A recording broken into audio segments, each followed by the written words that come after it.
siya sa Jollibee. Yan sa Magdo. Sa McDo. Pero Jollibee to, ha? Magdo Yan. McDo daw to, McDo.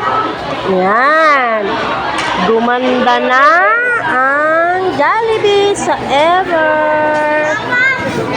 Naganda nila. Magdo yan. Yan. Merienda lang kami. Yan.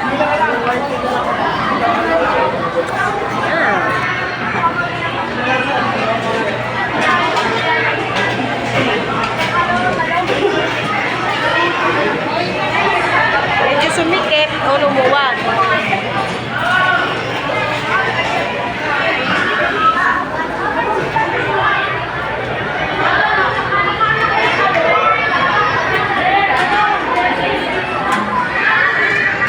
Sa labas.